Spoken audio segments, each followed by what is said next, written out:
Father, we want to praise you.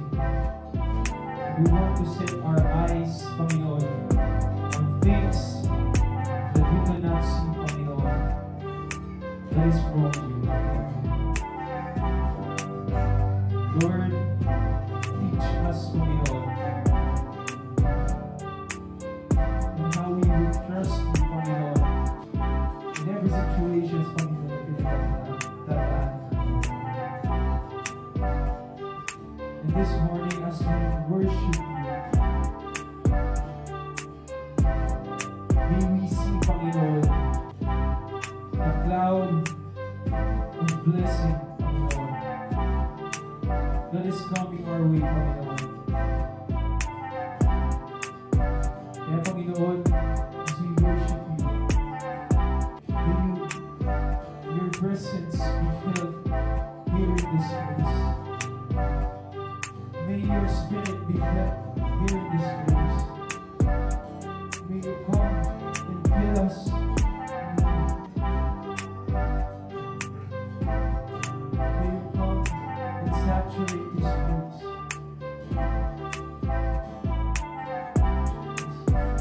Let's worship.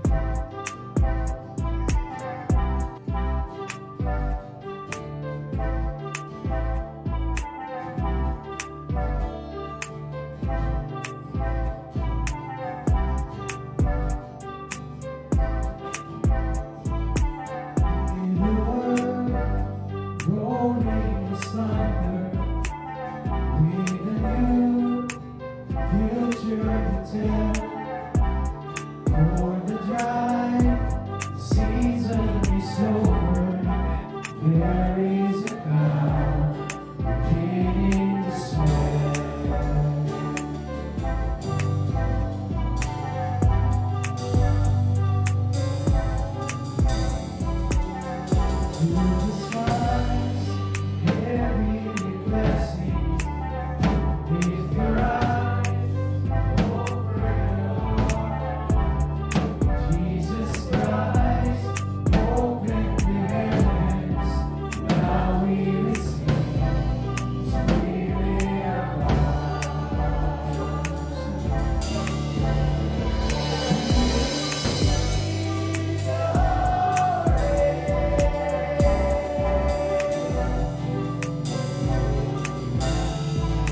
kinabukasan, kayo po ang aming pag-asa,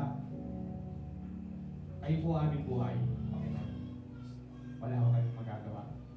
Kaya samahan niyo kami sa buong buhay namin at nawa at kayo ang maangat, kayo ang malugod sa aming pong gagawin. Panginoon. Sa tao, sa mensahero na yung gagamitin sa umagang ito, itago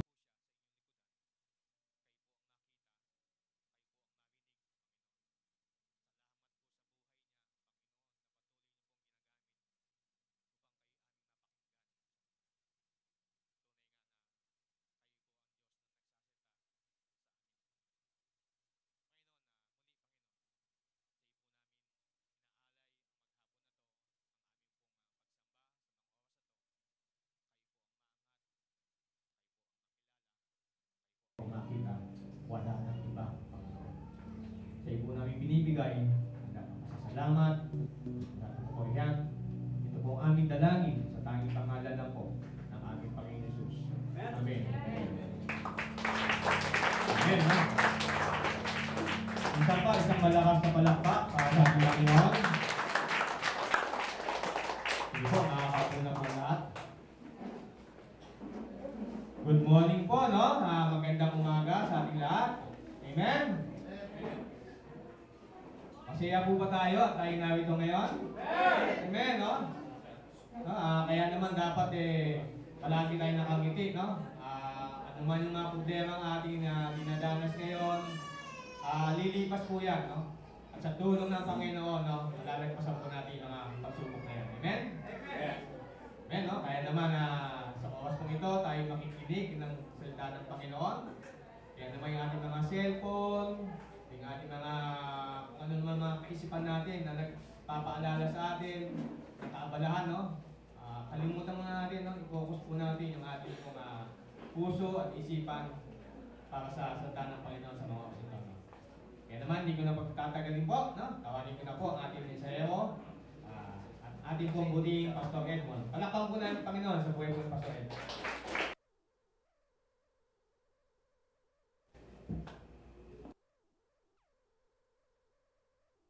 Magandang umaga po sa bawat isa po sa atin. Good morning. Kumain na ho kayo lahat? Yes! Makikaway-kaway nga ho sa atin hong mga katabi at nasa harap natin at nasa likod. At batiin mo natin Happy Lord's Day. We have only 28 days left at Christmas na. At meron na lamang po tayong 34 days left at 2024 na. Ang bilis ho ng panahon. At ngayong araw po ay huling linggo ng November at huling mensahe ho natin sa series ng Studying the Book ng Revelation when it comes sa churches in Asia Minor.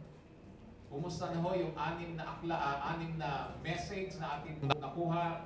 Meron ba tayong mga naisulat na mga lessons na talagang nag-strike sa ating pong mga buhay?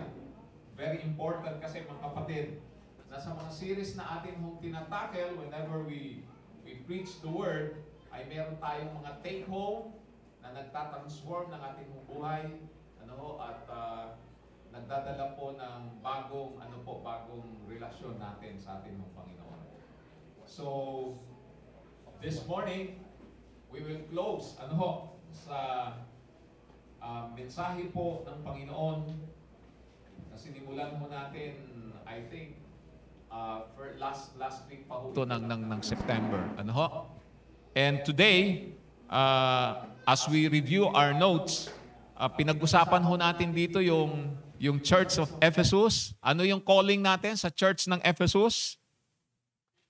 Calling tungkol sa pagre-renew ng ating ng ating first love. Kumusta na ho ang inyong first love? Nakatulong para muli pong ma-research or ma-search natin yung ating unang pagmamahal sa Panginoon. Pangalawa, pinag-usapan ho natin yung church at Smyrna. And we talk about, in-encourage niya po on my calling not to fear, yun pong result ng persecution sa kanila kasi marami hong mga namatay dahilan sa persecution, kaya marami ho sa kanila ay takot. Parang tinago yung kanila pong faith because of persecution. And then we study also the church at Pergamum, at dito po ay pinag-usapan ho natin na dapat ang mga mananampalataya ay hindi po nako-compromise dun po sa atin pong lifestyle. Hindi ho tayo nakikipag-bargain sa takbo ng atin pong panahon. Pinag-usapan ho natin ang Church of Thyatira or Thyatira, at dito po ay pinag-usapan natin na dapat yung sin ay hindi natin tinotolerate. Po? And then pinag-usapan din ho natin yung Sardis. Sa Sardis, may calling tungkol ho dun sa spiritual revival na sinasabi ho natin dahil dying ho yung church po ng Sardis. And last Sunday, we talk about the Church of Philadelphia. At dito po may calling po. Nananawagan ang writer, which is si John, na sila ay mag-persevere, magpatuloy, doon sa commendation na sila po ay faithful na simbahan. At ngayong umaga po ay pag-uusapan ho natin ang huling-huling simbahan. Ito po ay nakalagay po sa Revelation chapter 3, the Church of Laodicea. There is a call to open your heart. Sabi natin, Laodicea, the lukewarm church. Ano ho bang lukewarm sa Tagalog? Maligamgam. Mamaya pag-usapan natin, bakit kaya sinabi ni Paul, ay ni John, ba't kaya sabi ng Panginoon sa church sa Laodicea, ayaw ko ng maligamgam. Mamaya pag-usapan ho natin. But first, let's read our context, our passage na aaralin ngayong umaga na nandun po sa Revelation chapter 3 verses 14 to 22. And the Word of God says, to the angel of the church in Laodicea write, these are the words of the Amen, the faithful and true witness, the ruler of God's creation. I know your deeds, that you are neither cold nor hot. I wish you were either one or the other. So because you are lukewarm, neither hot nor cold, I am about to spit you out of my mouth. You say, I am rich, I have acquired wealth and do not need a thing, but you do not realize that you are wretched, pitiful, poor, blind, and naked. I counsel you to buy from me gold refined in the fire, so you can become rich, and white clothes to wear, so you can cover your shameful nakedness, and salve to put on your eyes so you can see. Verses 19. Hanggang dun po sa huli nating verse. Those whom I love, I rebuke and discipline, so be earnest and repent. Here I am. I stand at the door and knock. If anyone hears my voice and opens the door, I will come in and eat with that person and they with me. To the one who is victorious, I will give the right to sit with me on my throne, just as I was victorious and sat down with my Father on his throne. Whoever has ears, let them hear what the Spirit says to the churches. Hindi ko po i-expound ang bawat verses na to na atin pong binasa, pero meron lang po akong mga ilang punto na gustong kunin, lalo na po doon po sa verse 16. Babasahin ko po ulit yung verse 16. So, because you are lukewarm. Dahil lang sa yan po yung title na po ng atin pong yung nakalagay po sa first page ng atin pong ng atin pong presentation ngayong umaga, Laodicea, the lukewarm church. Kinuha ko na po yung nasa verse 16. So because you are lukewarm, neither hot nor cold, I am about to spit you out of my mouth. Kung natatandaan po natin, nung inaral po natin yung church ng Smyrna, ito pong city of Smyrna was to be said na physically poor po sila. Napakahirap po nila. Yung simbahan ho doon sa Smyrna, pag tiningnan po ninyo yung financial po nito, yung kanila hong material things, napakaano ho nila, napakahirap. Pero sila po ay napaka-rich spiritually. The believers in Smyrna did not have much in physical possessions, and they were one only of two churches that we studied who did not receive a warning to repent. Sa loob po ng 7 simbahan na atin hong pinag-uusapan ngayon, ito pong Smyrna ang isa po sa simbahan na wala pong babala ang Panginoon na magsisi ka sa ginawa mong kasalanan. Wala. Smyrna and Philadelphia, sila po yung 2 churches pong yan. At ang Laodicea, kabaliktaran naman po ito ng Smyrna. Kasi sabi natin ang Smyrna, mayaman sila spiritually, pero mahirap sila literally in finances, in material things. Ito naman pong Laodicea, napakayaman naman po nito when it comes sa finances. Magaganda ang bahay, malalaki ang lote, pero pag tiningnan po ninyo ang kanila pong spiritual life, bagsak naman. Ganun ho ang kanila pong situation. At ang church po ng Laodicea ay isa po itong place na wala pong tubig. Kaya yun dun po sa verse 16, bakit kaya pumasok yung salita pong lukewarm? Nung sinulat po ito ni John dun po sa church sa Laodicea, ginamit po yung term na yan kasi akmang-akma at madali nilang maintindihan dun sa kanila pong situation. Okay? Ang city of Laodicea had no water supply of its own. Nagre-rely lang po ang Laodicea doon po sa mga katabi po niyang mga city, kasi doon sa mga katabi po niyang mga city, marami pong tubig. Ang city of Colossae, which was southeast of Laodicea, meron po silang tinatawag na cool mineral spring.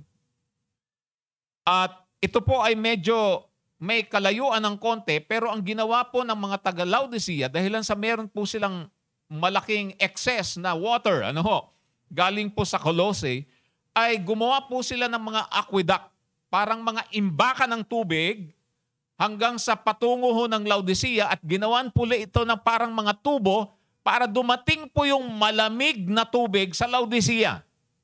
Okay? I-picture nyo po sa mind nyo. Ganun ho yung situation. Naglagay ho ng mga aqueduct, nilagyan ho ng tubo, dire-diretso po ng Laodicea. Meron naman pong isang city na tinatawag pong Hierapolis. Ito naman pong Hierapolis na ito ay medyo malapit-lapit ng konti sa Laodicea, pero meron po silang hot spring. At ang mga tubig dito po sa Hierapolis ay ginagamit po nila yung mga maiinit nilang tubig para sa medical purposes. So ang ginawa po ng Laodicea, kinausap pong Hierapolis, at gumawa din po sila ng mga aqueduct, at naglagay din po sila ng tubo para yung hot water na ito ay parating sa Laodicea dahil kulang sila sa tubig. Dalawang idea yung sinasabi po ng mga nag-aral po ng ginawa po ng Laodicea. Sabi po nila, yun daw pong tubig na malamig at saka yung mainit, pagdating daw po sa Laodicea, pag nag-mix, nagiging lukewarm. Okay? Sabi naman ho ng isang study, yung malamig, pag nag-travel, papunta ng Laodicea, lukewarm na. At yung mainit naman, pagdating ng Laodicea, hindi na po mainit. Kaya, nung sinulat ni John yung kanya pong aklat para sa Laodicean Church, ginamit niya po yung term na lukewarm kasi ang dalihong makarelate ng mga believer dun po sa Laodicea para po i-transfer dun po sa spiritual truth na sinasabi po ng writer. Sino sa inyo rito mahilig hong uminom ng coffee na mainit? Ako ho, hindi ko umiinom ng coffee na hindi ko hinihipan yung coffee. Ayoko ho nang umiinom ng malamig na kape. Pag ako ho'y magko-coffee, gusto ko yung hihipan ko muna bago ko inumin. Ano ho? Sino ho sa inyong gustong uminom ho ng Sprite na bagong laro ka ng basketball ay iinumin mo walang kalamig-lamig? Hindi masarap? We call that lukewarm. Ayaw ho natin ng ganyan ho mga klaseng inumin. Ano ho? Kaya ito kung aking mga anak, pag bumibili ito ng iced coffee, ay talaga hong sarap na sarap ho sila sa iced coffee. Ano ho? Yung chocolate drink, ano? Ang sarap pagka uminom ka, yung lamig ay damang-dama mo. Pero subukan nyo pong uminom ng tubig na malamig siya, tas naiwan mong nakabilad sa araw, balikan mo, tas inumin mo. Lalo na ho yung tubig na naiwan sa loob ng sasakyan tapos nabilad yung sasakyan mo sa init. Ayaw mong inumin yung tubig, right? Lukewarm. Yan po yung sinasabi po natin.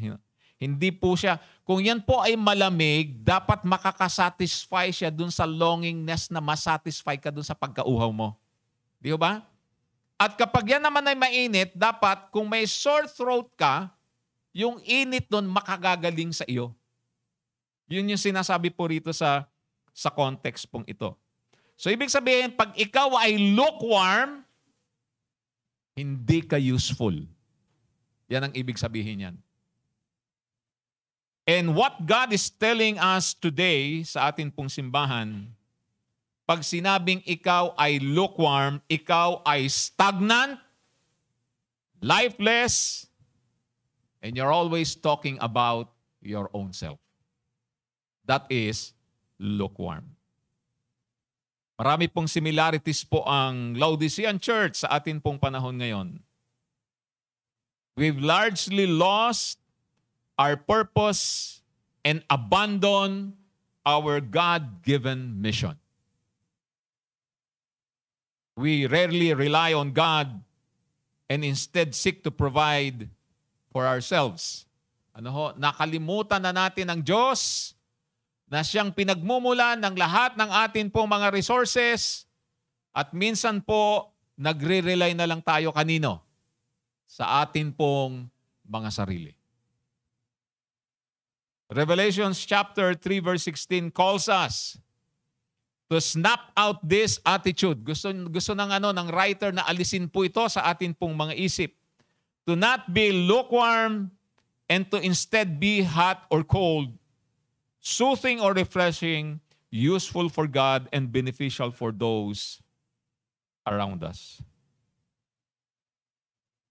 Napaka-importante po na maunawaan po natin na ang binabasa po nating context sa Revelation chapter 3 verse 16 ay wala pong kinalaman tungkol po sa salvation na tinanggap po natin sa Panginoon. Kasi may binanggit po dyan, sabi niya, I am about to spit you out of my mouth. Yung iba kasi interpretation, ilalabas ako sa bibig. Baka hindi na ako ligtas kapag ako ay lukewarm. Hindi po yun ang context na pinag-uusapan po natin dito. God has called each of us to something of significance. Nung tayo ay niligtas ng Diyos, binigyan niya tayo ng eternal life, dinugtungan yung atin pong buhay. Ibig niyan sabihin, hindi pa tapos yung buhay mo, meron kang misyon dapat mong gawin. At yan yung nakakalimutan ng Laodicean Church. The reason why sila ay binigyan ng kayamanan, binigyan ng buhay at lakas, kasi hindi pa tapos yung alin, yung purpose kung bakit sila ay nag-i-exist pa sa world. He's given each of us skills, gifts, talents, resources, and relationships. We are to use all those things to tell others about what He has done in our lives. Revelation chapter 3 verse 16 is inviting us to step back. Bumalik po tayo into the calling God has given us. Ito po ay isang invitation to once again become useful, refreshing, and life-giving to the world. Para pong isang basong malamig na tubig na pwedeng mag-refresh ng ibang mga nauuhaw. Ang ating mga buhay ay kailangan magbigay ng satisfaction sa mga taong naghahanap ng mga solusyon sa kanila pong mga problema. Kaya lang, habang inaaral po natin itong atin hong pinag-uusapan ngayon, maaaring nagtatanong tayo, ako kaya ay lukewarm? Meron ho kayong tanong niyan sa inyo pong mga isip? Paano ko kaya ma-identify, paano ko malalaman kung ako ay isang lukewarm Christian? Yan ho yung pag-usapan natin ngayon. I would like to give some signs of being a lukewarm Christian. Ready kayo? Ano yung mga magsasabi sa... Maybe itong mga sasabihin ko, hindi pa ito yung kompleto. Pero ito siguro magbibigay ng ibang mga senyales para magpaunawa po sa atin kung ako nga ay isang lukewarm na mananampalataya. Okay? Let's go. Number 1. Pakibasa po ng number 1. Ready, read. You're content without Jesus. A lukewarm Christian doesn't have any desire to spend time with Him in prayer. Kapag tabang na tabang ka na, parang lumipas yung isang araw na okay lang sa'yo ang hindi nag-pray, take note. Kapag ikaw ay kontento na nasa loob ng isang araw, hindi mo nakausap si Jesus, Pastor, nakausap ko naman kailan? Kanina, nag-pray ako bago kumain. I mean, you have to spend time. Yun nga mga mahal natin sa buhay. Di ba? Nung kaming mag-asawa ay mag-sweetheart pa lang, di pa kami kasal. Walang araw. Parang walang araw na hindi kami nag-usap. Why?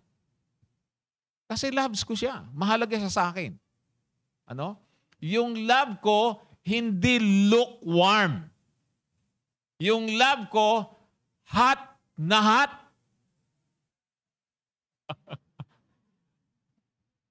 Diba, no? Why is it na tayo po'y nakukontento na lumipas yung isang araw na hindi natin kinausap siya? A lukewarm Christian doesn't have any desire to spend time worshiping the Lord. Minsan pa sa worship service, kailangan mo nang i-push tayo para pumunta tayo sa simbahan. Minsan kailangan pang i-check tayo ng ating mga cell leader para basahin natin yung scripture. A lukewarm Christian doesn't have any desire to serve alongside Him. Kaya nga, pansin po ninyo dito sa atin pong pagkatapos po ng service, ay ng message, may mga announcement po tayo, di ba?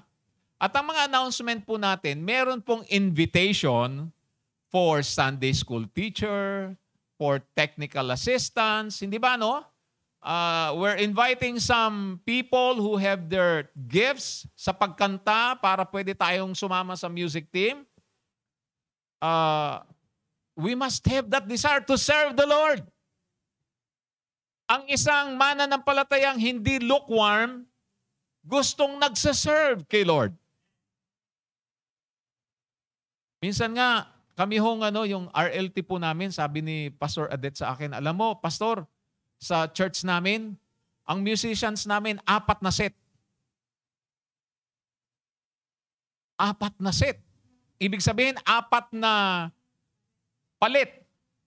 Sa loob ng isang buwan, iba-iba ang kanilang team na nagli-lead sa kanila sa worship service.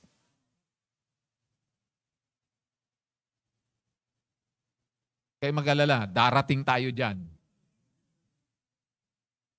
Sabi nung kanta natin kanina, napansin nyo? dry season is over. The rain is coming. Kaya kanina panayang sabi ko, we receive, Lord.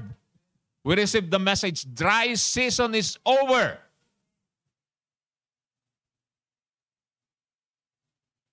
So if you're not content without Jesus, you are lukewarm Christian. We have that desire to really pray every day and meet Him in our altar. We have to really worship Him. Wala nang magpupush sa'yo na mag-worship. I mean, hindi ka na kailangang i-push.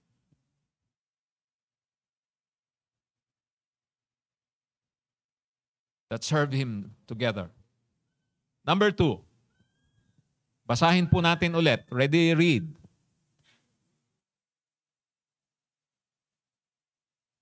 Para naman kayong hindi kumain pag magbasa. Basa ulit. Ready, read. Yan. Talagang pagbinasa with conviction. 2 beses na ako nagtuturo dun sa San Jose National High School.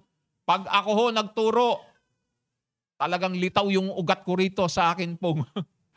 Talagang nilalakas ko yung boses ko with conviction. Kasi 80 po sila eh. Ano? Kailangan maglakad ka dun sa gitna hanggang dun sa dulo para marinig ka nila. Sabi niya, a lukewarm Christian ignores teaching and conviction. You don't allow others. You don't allow the Holy Spirit or even the Bible to counsel you. So kapag tayo po ay nag-i-ignore na po ng teaching, ayaw na nating makarinig ng mga turo. Pag may mga trainings tayo, ayaw na natin. Mag-take note po tayo. Kasi baka unti-unti na tayong nag-slide sa pagiging isa pong lukewarm Christian. Do you still have that conviction of the Holy Spirit in your life? Kapag ikaw ay meron bang gagawin na hindi tama, may conviction ka pa ba?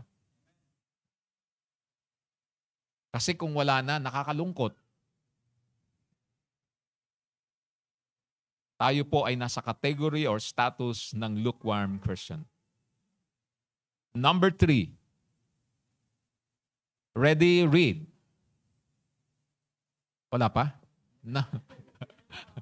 Number 3, ready, read.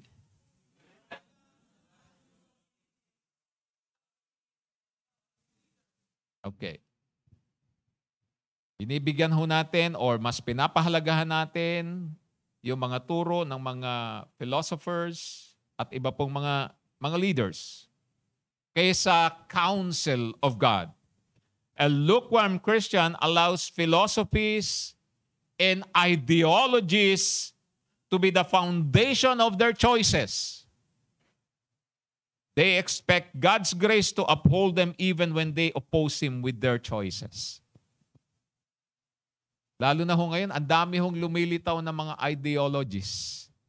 Mga prinsipyo ng mga mundo. Ano ho? Talaga namang nagbabang sa mga principles ng mga mananampalataya. So we have to really stand sa principle ng Scripture. Lagi ko pong sinasabi sa akin pong mga anak, tinuro sa inyo sa loob ng simbahan yung posisyon na dapat nyong tayuan, posisyonan nyo. Okay? Hindi tayo dapat magbibigay po ng lineage para sa mga principles of the world. May mga tama namang principles ang world, pero kung yan ay against sa standard ng Scripture, dapat hindi po natin sila i-welcome at hindi natin sila bibigyan po ng ganon kataas na value. Number 4. Ready, read.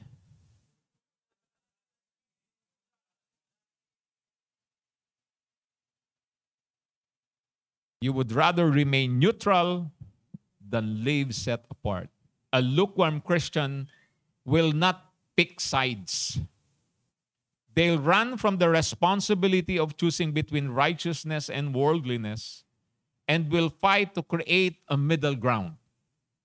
They remain neutral in an attempt to gain the best of both worlds. Ibig sabihin, ayun nga, medyo similar siya din sa nauna nating principle sa number 3 or yung tinuro nating sign. Minsan tayo pong mga mananampalataya, dahilan sa ayaw nating iwanan yung ino-offer ng world, we stand on gray line. Alam niyo po yon? Ito yung ito yung prinsipyo ng Diyos. Ang linaw-linaw na ito yung prinsipyo ng Diyos. Kaya lang ito yung ino-offer ng world. Dahilan sa gusto natin, we cannot decide. Dapat set apart, pero dahilan sa ang ganda ng offer ng world, pumoposisyon ka doon sa gitna. Hindi ka nagde-decide kung ano yung dapat mong posisyonan. Yan yung sinasabi natin. Kapag ang isang lukewarm Christian, gano'n na yung kanya pong mentality when it comes to decision, especially in important matters and major decisions in life. Diba gano'n, Ba't kaya alam natin yung salita ng Panginoon na tama, pero ang pipiliin pa rin natin minsan yung mali. Diba, no? And sometimes, sabi na, dinidepensahan pa natin yung principle ng world at nagpupunta tayo dun sa gray line na yon. At sinasabi natin, hindi, pwede yun. Kasi ito naman yung sinasabi nila, hindi naman masama. Naalala po ninyo yung yung spies, yung 12 spies na pumasok po ng Promised Land nung pagbalik nila, no? Talaga namang may gray line. Sabi ng Panginoon, pasok, sabi nila, ay hindi. Naging loser sila. Number 5. Ready, read.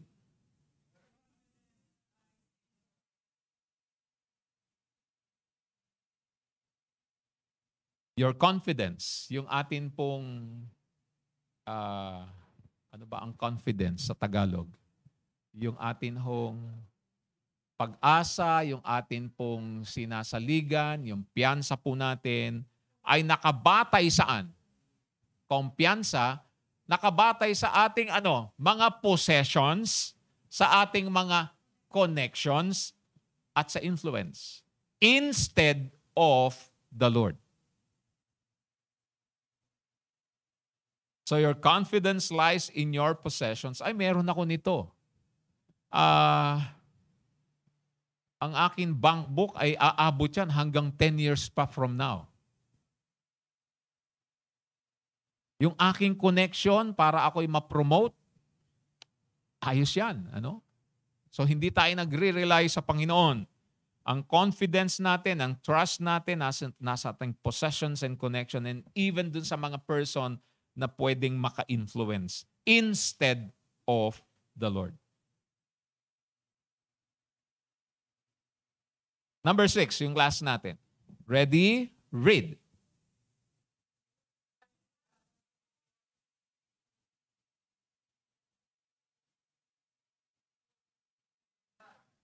Salamat po sa mga nagbabasa. You expect God to conform to the will of the people instead of encouraging people to conform to the will of God. Binabaliktad, Imbes na i-convince mo yung mga tao na ito yung gusto ng Lord, babaliktarin mo. What God has spelled out clearly, a lukewarm Christian will allow society to alter and redefine. Marami ho tayong mga binabaliktad po ngayon. Yung marriage, binabaliktad ho natin. Sabi ho sa scripture, isa lang dapat ang asawa. Pero ngayon, hopefully wala sa loob ng simbahang ito ang higit pa sa isang asawa.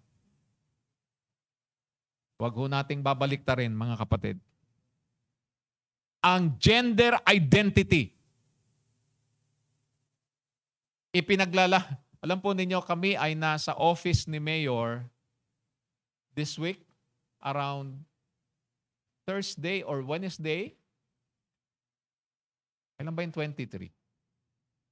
22, I'm sorry, 22 Wednesday. Andun ho kami sa office ni Mayor, ni General. At nag-uusap po kami dahil yung Shepherd Shelter ay nagkaroon po ng courtesy call at pinatawag, nandun kaming board at yun, tinanggap po ni General na ang Shepherd Shelter ay officially pwede na mag-function dito po sa bayan po ng Montalban. At nagkaroon po ng nagkwentuhan. At alam po ninyo, ang ganda ho ng prinsipyo ng atin hong mayor. Kasi meron daw pong group ng mga gusto hong mag-march ng mga kabaklaan dito po sa atin pong dito po sa Montalban. Sabi ni Mayor,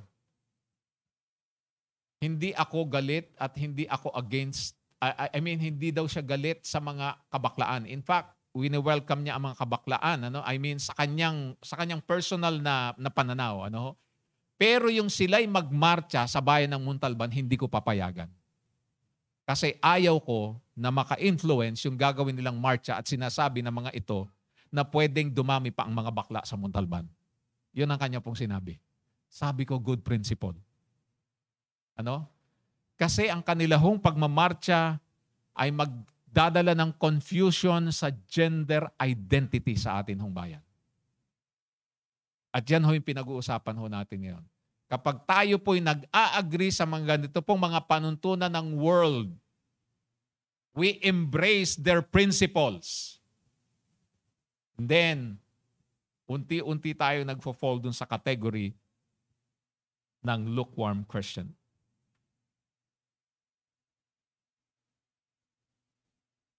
Social justice and reformation. Marami hong mga pinag-uusapan po tayo when it comes dito po sa number 6 nating sinasabing, you expect God to conform to the will of the people instead of encouraging people to conform to the will of God.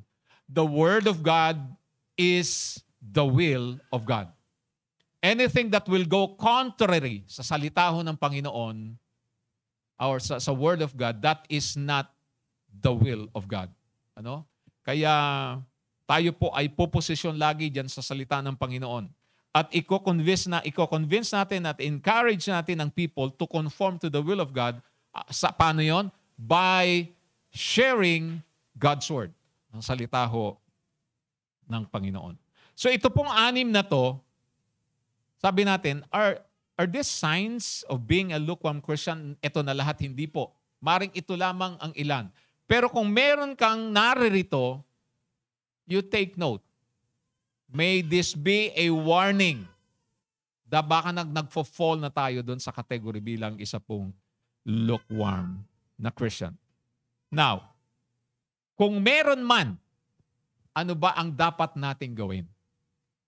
Ano ba ang dapat kong gawin para ako ay hindi mag-fall as a lukewarm Christian? Meron din po akong gustong i-share na mga ilan po sa inyo. Alam po ninyo, overcoming spiritual lukewarmness will challenge you because it will require you to give up a lot of things you've become accustomed to. Pagka ayaw natin, kasi baka meron na tayong mga pinapractice dito sa mga ilan na binanggit natin, yung sa signs ng pagiging lukewarm natin. Now, para ma-overcome yung spiritual na lukewarmness, kailangan ho ng effort. Kailangan hong sasadyain natin, na alisin yung mga bagay na meron na sa atin na nagkokos kung bakit unti-unti ho tayong nagiging maligamgam. Tingnan mo nga yung katabi mo. Sabihin mo sa kanya, maligamgam ka ba?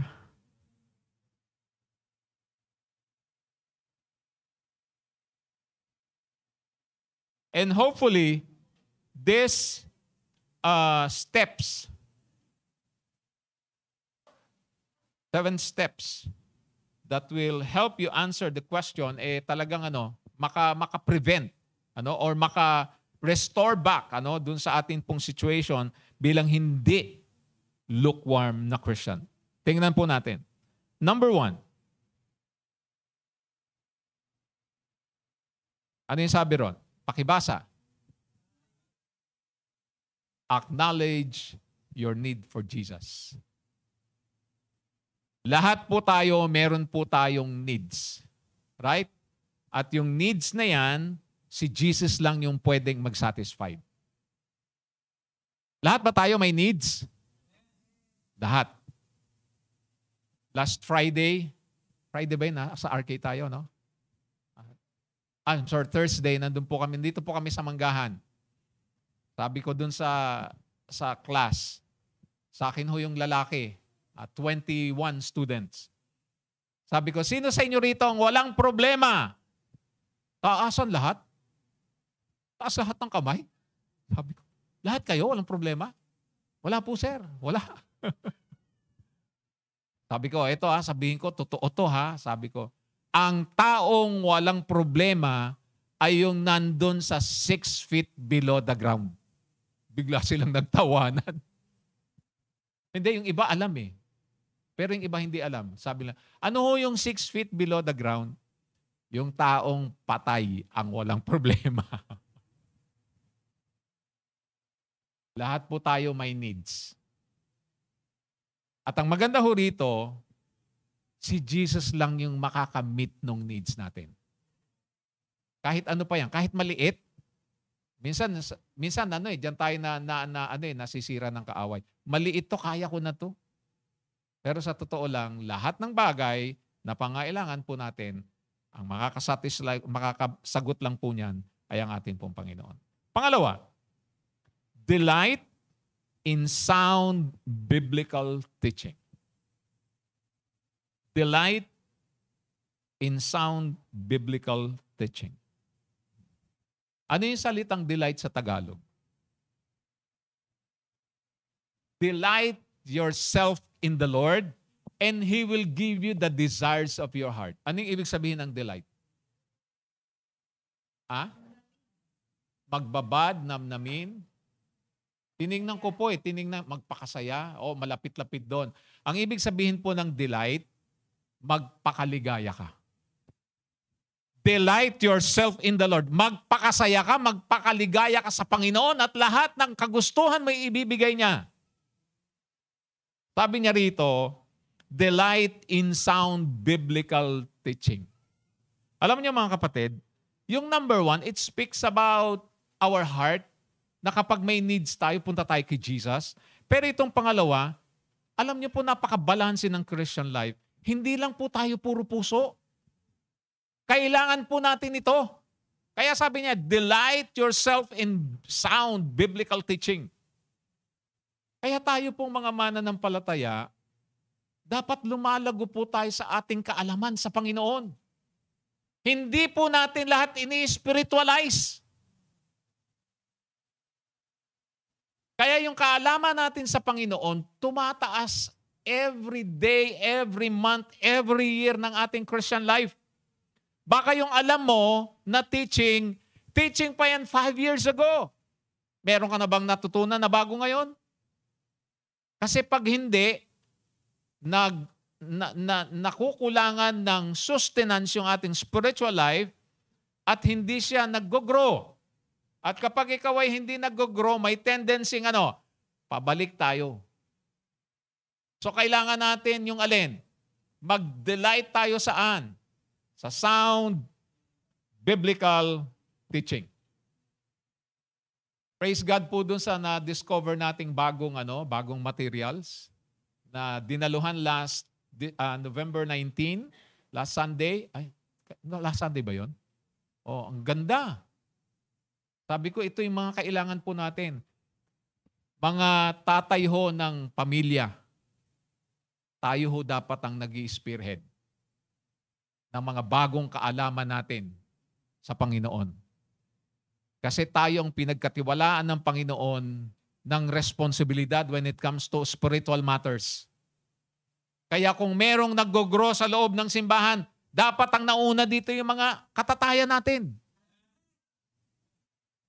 mga lalaki. Diba, no? Mas spiritual dapat ang lalaki kaysa babae. Kaya nga, nung nandun si Eve sa garden, diba? Ibinigay ng Diyos yung responsibility. Kanino? Hindi kay Eve. Kay Adam. Nag-fall si Eve eh. Kasi hindi tumayo si Adam bilang lalaki ng tahanan. Kaya dapat kung meron pong sound biblical teaching, tayo dapat yung nauna, mga kalalakihan. We need men who have that delight in sound biblical teaching sa year 2024 and on. Tayo hong mga nagwawagayway ng bandila when it comes sa teaching. Pwede ho ba yun? Pwede ho ba yun?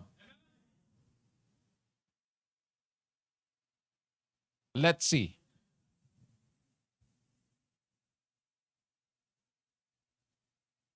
Thank you sa inyong sagot, but let's see. Next, number 3, value the wisdom and counsel of the Lord. Mas pahalagahan ho natin ang karunungan, kaalaman ng atin pong Panginoon. Of course, related na po yan dyan sa nauna nating number 2. Number 4, prioritize choices that protect and honor your relationship with Jesus. Prioritize choices. Unahin natin na piliin yung pwedeng magprotekta ng atin pong relationship sa atin pong Panginoon. Siguro naman napaka-basic nito at hindi ko na kailangang isa-isahin pa kung ano yung mga dapat nating unahin kasi pinag-usapan na natin yan noong mga una pa hong pag-uusap po natin. Number 5, choose Jesus over and over again. Sa lahat ng atin pong mga gagawing pagpili, it must be the heart of, para bang pagpipili tayo, Lord, kung ikaw ang pipili, ano ang pipiliin mo? Parang ganun, ano? Parang kung si Jesus ay naglalakad ngayon, saan pupunta yung paa ni Jesus kung araw na ito, saan siya pupunta? Doon din ako pupunta. Parang nilalagay mo yung paa mo sa shoes ng ating Panginoon. Choose Jesus over and over again. Number 6. Basahin ho natin ng malakas. Ready, read.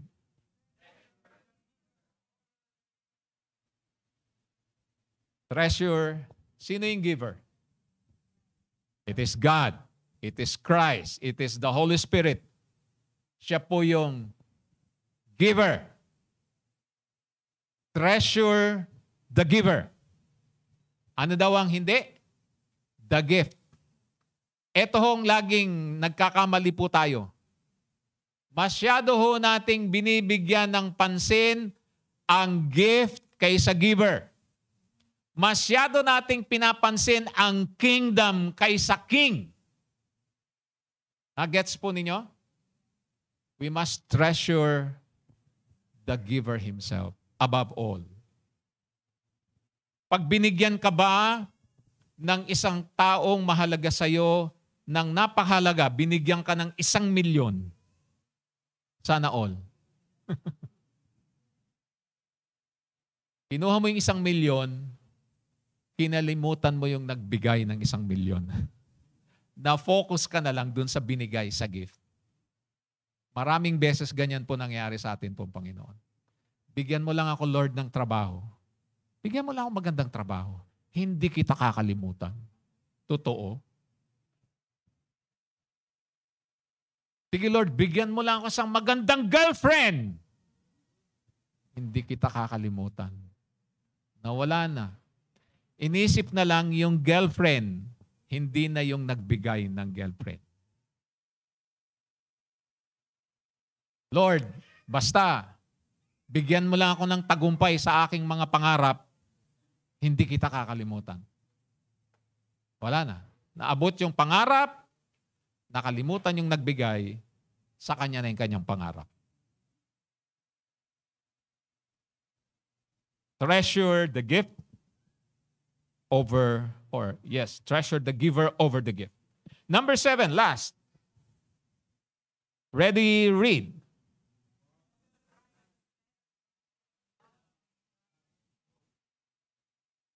Model righteousness, love, encourage both. Ito ho ang dinisenyo ng Diyos ang atin pong buhay sa righteousness, right? Matuwid, makatwiran. Ano? So dapat yan po ang atin hong ipapakita. Ipapakita natin yung isang matuwid na buhay at isang buhay na puno ng pagmamahal. At hindi lang natin dito imo-model, kundi i-encourage natin ito na gawin din ng mga taong masasalubong natin every day.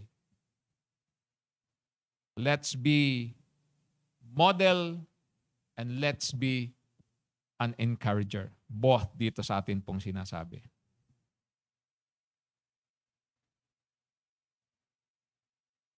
Nakita natin kung lukewarm ba ako, maybe nasagot. Pero kung lukewarm ka, narito yung answer din kung paano hindi ka magiging lukewarm. Ano? After na tayo po ay bigyan ng instruction about Laodicean Church, may panawagan. Ano yung panawagan? Na tayo hindi dapat maging lukewarm. Ang panawagan is a call to open our heart for Jesus. Kaya nga dun sa context ng chapter 3 verse 20, here I am, I stand at the door and knock. If anyone hears my voice and opens the door, I will come in and eat with that person and they with me.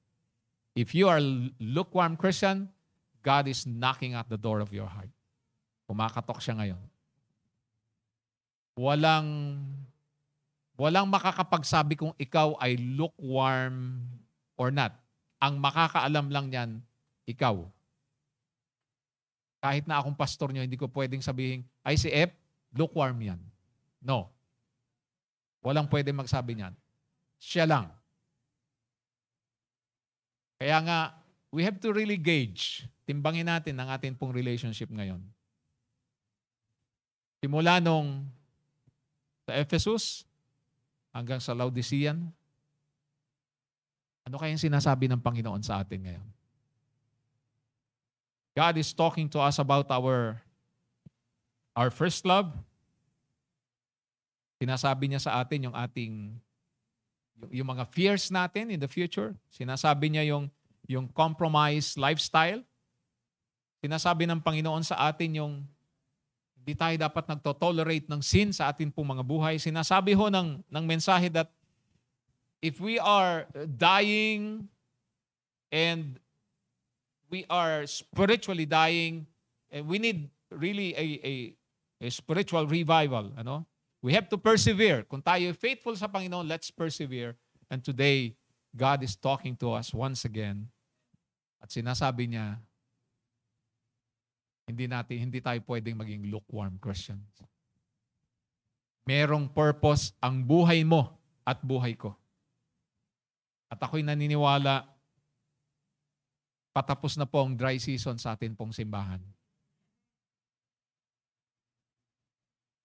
Nag-iisip po kami paano kaya ang gagawing invitation sa mga young people na darating sa ating church. Kasi ang hawak po natin ay 5 section sa San Jose at dito po ay 4 na section. Ngayon,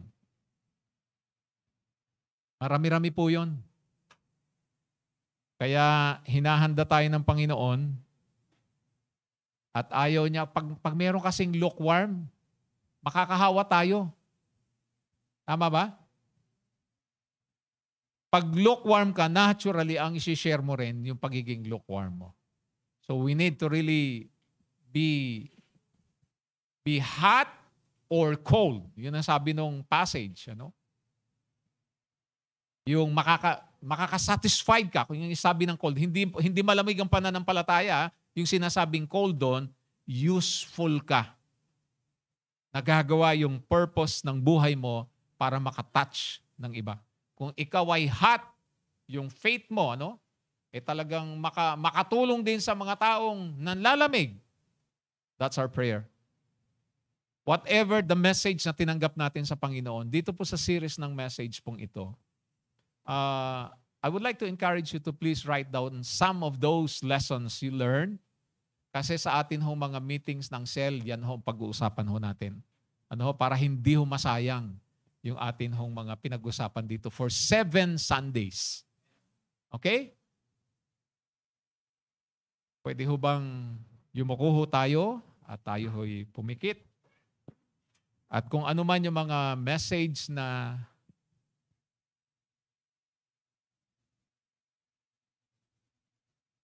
kung ano po yung mga message na narinig natin at alam mo that is the conviction of the Holy Spirit in your life,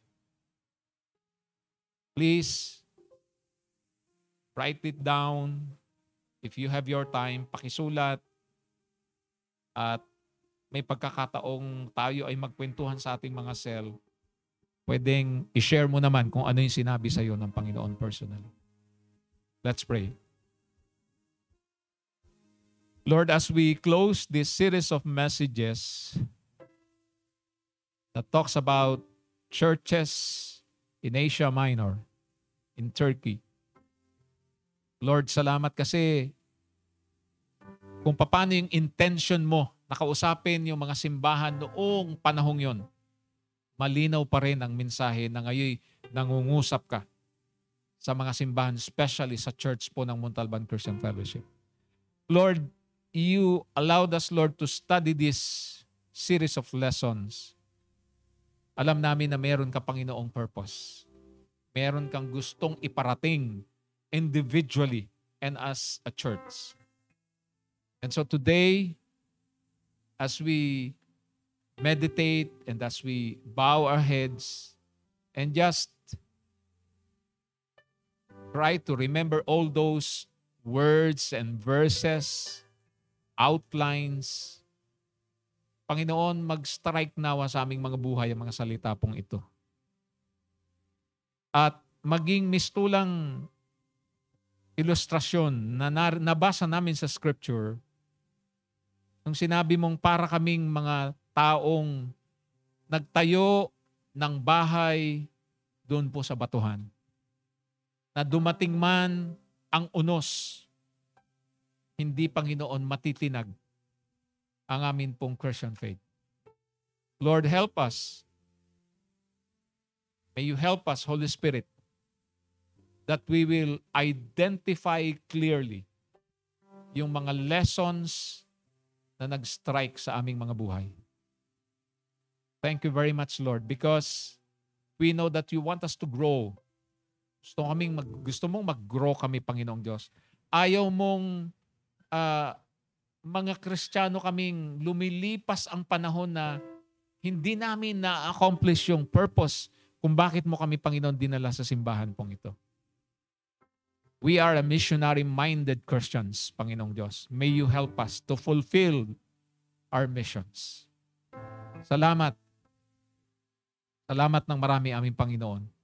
Sa series of messages na ito, we ask that you will seal by the power of the Holy Spirit ang lahat ng mga natutunan namin sa mensahe pong ito. And this will increase our faith.